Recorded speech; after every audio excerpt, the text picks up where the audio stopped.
Leo tumewaita wadaiwa wetu wa kodi la pango la ardhi wanaomiliki kipande cha ardhi kilichopimwa, au wadaiwa sugu ambao hawajatulipa kodi zetu kuanzia miaka mitatu na kuendelea. Na sisi kama wizara imetupa malengo ya kukusanya bilioni 24 katika mkoa wa Mwanza. Mpaka sasa mkoa wetu wa Mwanza umeweza kukusanya bilioni 6. Kwa hiyo tuna wadaiwa sugu katika mkoa wetu wa Mwanza takribani wadaiwa 265 ambao hawajatulipa kodi yetu ya pango la ardhi kama nilivyosema, kuanzia miaka mitatu na kuendelea. Na wadaiwa hawa tuliwasambazia ilani ya kuwaomba walipe, lakini hawakuweza kulipa kwa wakati.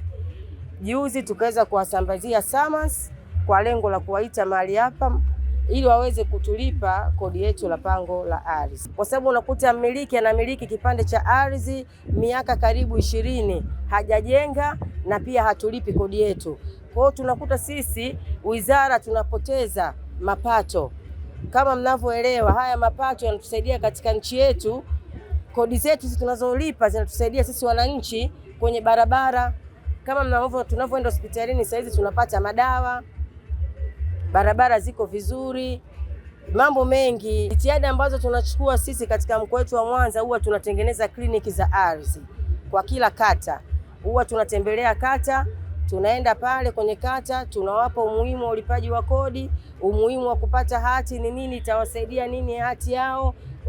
Maana ukiwa na hati miliki ina umuhimu, utapata mortgage, apata form mortgage itakusaidia hata kupata dhamana, maana kila kitu tuulizwa una hati miliki. Kwa hiyo tunawaelimisha, na kliniki za ardhi mpaka sasa napoongea na wewe katika mkoa wetu wa Mwanza, kliniki za ardhi zimesambaa kwa kila kata. Huko Nyamadoke, Buswelu, kliniki zinaendelea. Kwa hiyo mimi nitoe rai kwa wananchi wenzangu, maana na mimi pia ni mmiliki, na miliki kipande cha ardhi, napaswa nilipe kodi ya pango la ardhi. Mimi naomba wananchi, control namba zetu huwa tunalipa kidogo kidogo. Kwa hiyo tusilimbikize, tulipe kidogo kidogo, control namba zinaruhusu. Au kama hujapata, na pia wizara yetu huwa inatuma message kwa wananchi kuwakumbusha kwamba lipa kodi yako. Endapo wewe mwananchi ambao hupati message ya kodi kwamba unadaiwa kodi ya ardhi, fika halmashauri husika kwenye mkoa uliopo, fika kwenye halmashauri husika ili uende wakuweke kwenye mfumo, kila huo unapata message za kukumbushwa kulipa kodi yako la pango la ardhi. Taratibu za sheria ya ardhi ya mwaka 1999 iliyofanyia marejeleo mwaka 2022 inaeleza kuwa kila mmiliki wa kipande cha ardhi anatakiwa alipe kodi ya pango la ardhi kulingana na vile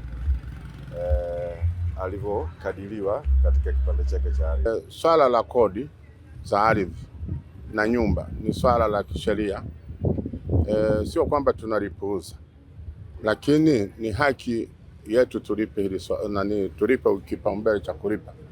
Tatizo tu linakuwa ni moja, ni kwamba ofisi yetu ya ardhi tunawaomba, wao wanatutembelea, wanajua kwamba kuna matatizo gani hapa ya kutolipa.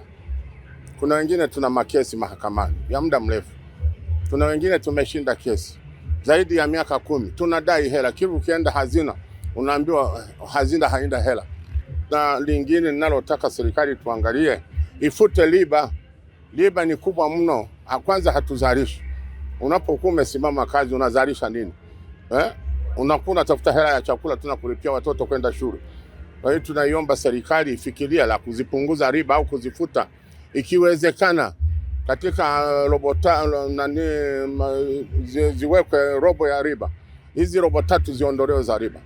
Ninachoshauri kwa serikali, hii riba isimame au iondolewe ili tulipe kiasi halisi tunachodaiwa. Hatukatai kulipa, lakini tutakapokubaliana, tutakapokaa mezani tukakubaliana kwamba kwa sasa hivi kutokana na shauri mlikuwa na matatizo haya na haya na haya na haya kuhusu kesi yenu, basi sisi tutaanza kulipa.